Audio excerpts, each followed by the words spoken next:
Pirmado na ni Pangulong Noynoy Aquino ang batas na nag-uutos sa paglalagay sa kaha ng mga sigarilyo ng mga larawan na nagbibigay babala sa masamang epekto nito sa kalusugan. Ang tanong, magiging epektibo naman kaya ito? Balitang hatid ni Dante Perello.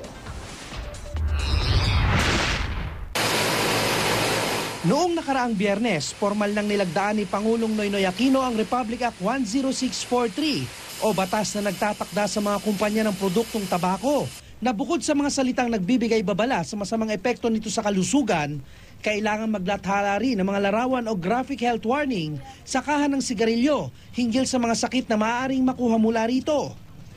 Nag-ikot ang GMA News sa ilang lugar sa Quezon City para ipakita ang ilang larawan na ilalathala sa kaha ng mga ibinebentang sigarilyo sa susunod na mga araw.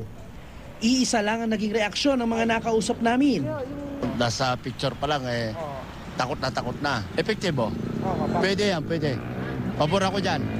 Parang kinikilabutan ka na nakikita mo na ganun pala ang epekto ng naninigarilyo. Layo ng bagong batas na mas mapaigting pa ang kamalayan ng publiko sa panganib na dulot ng paninigarilyo at umiwas rito. Ayon naman sa isang OFW, sa bansang Dubai raw, matagal nang may graphic health warning ang mga kaha ng sigarilyo. Pero hindi lang daw ito ang dapat pagtuunan ng pansin ng pamahalaan. Pero sana naman, kung maaprobahan, dapat kontrolin ang produksyon ng sigarilyo. Pero siyempre, nandiyan lahat ang tax, di ba? Kaya yumayaman ng bansa natin. Dante Perello, GMA News.